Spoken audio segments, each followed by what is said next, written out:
السلام علیکم رحمۃ اللہ وبرکاتہ۔ الحمدللہ رب العالمین، الصلاۃ والسلام علی رسول الکریم، اما بعد۔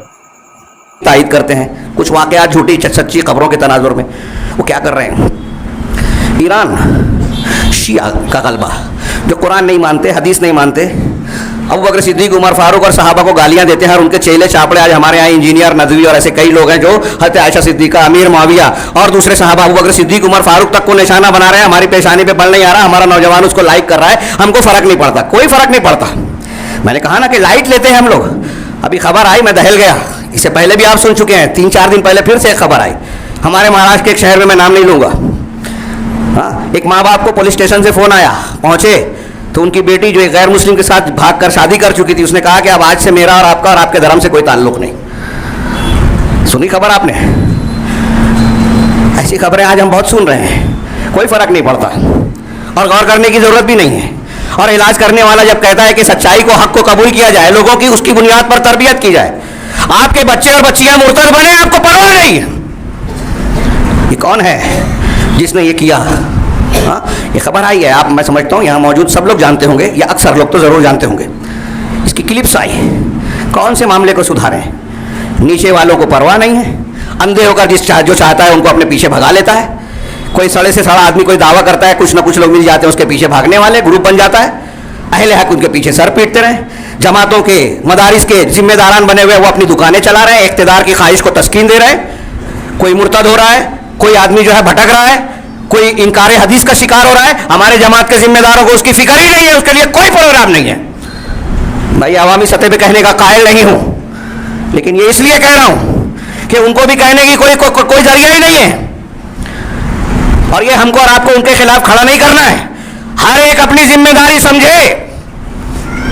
یہ ہمارے پاس خاص طور سے قرآن و حدیث کے ماننے والوں کے پاس اللہ نے حق دیا، یہ ساری بیماریوں کا علاج اسی میں ہے۔ تو اس تناظر میں اس کو پڑھیے، فرقہ بندی اور اختلافات کے تناظر میں نہیں۔ اگر ہم چاہتے ہیں کہ ہمارے مسائل کا حل ہو تو دین سے جڑنا ہوگا، اور دین سے کون سے دین سے؟ 73 سے نہیں، 73 میں سے صرف اس ایک کے ساتھ جس کو اللہ کے رسول نے کہا کہ یہ جنت کے راستے پہ ہے۔ وہ کون ہے؟ بدعت اور اہل بدعت سے۔ آپ دیکھیے، صرف اہل حدیث پر یہ الزام دیا جاتا ہے کہ یہ لوگ جو ہے رد کرتے ہیں بدعت کا۔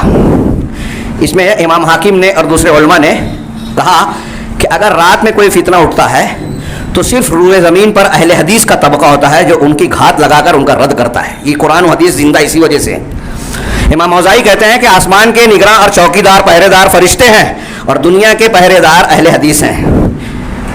ابن قیاس کہتے ہیں کہ دنیا کے سب سے بہترین لوگ اہل حدیث ہیں۔ امام حاکم نے اس حدیث کو معنی علیہ و اصحابی کو لکھنے کے بعد اس کی تشریح بہت پیاری کی ہے۔ معرفت و علوم الحدیث، یہ کتاب پڑھنا چاہیے۔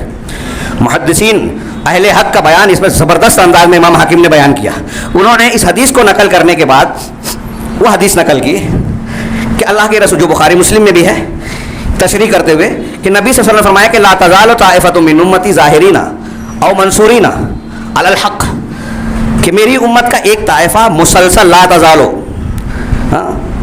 یعنی اس میں تواتر پایا جاتا ہے، تسلسل، لگاتار، مسلسل، برابر حق پر منصور ہوں گے، ان کی حق پر مدد کی جائے گی، غالب ہوں گے۔ لا یضرهم من خذلهم، جو ان کی مدد چھوڑے گا کوئی ان کا نقصان نہیں پہنچا سکے گا۔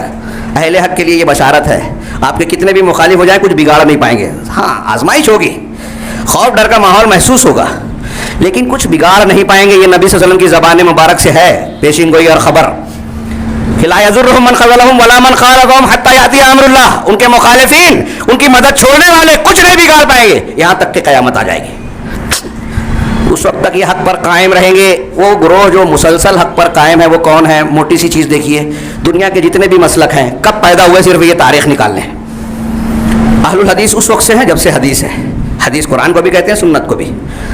پہلے اہل حدیث کہیں گے کہ انبیاء ہوتے تھے، کیونکہ اہل حدیث کہتے ہیں جو اللہ نے نازل کیا اس کی اتباع کرو، اور انبیاء وہی کرتے تھے۔ ان اتبع الا ما یوحی الیہ، قرآن نے کہا کہ اللہ کے رسول آپ کہیں میں وہی مانتا ہوں جو اللہ نے میری طرف وحی کی، اور اللہ نے حکم دیا اتبعوا ما انزل الیکم من ربکم ولا تتبعوا من دونہ اولیاء، تمہارے رب کی طرف سے جو نازل کیا گیا اس کی اتباع کرو، دوسرے اولیاء کی اتباع نہ کرو۔ نبی بھی وہی کرتے تھے، صحابہ بھی وہی کرتے تھے۔ اب ایک معیار قائم کر لیجئے، صحابہ کے زمانے میں تصوف تھا،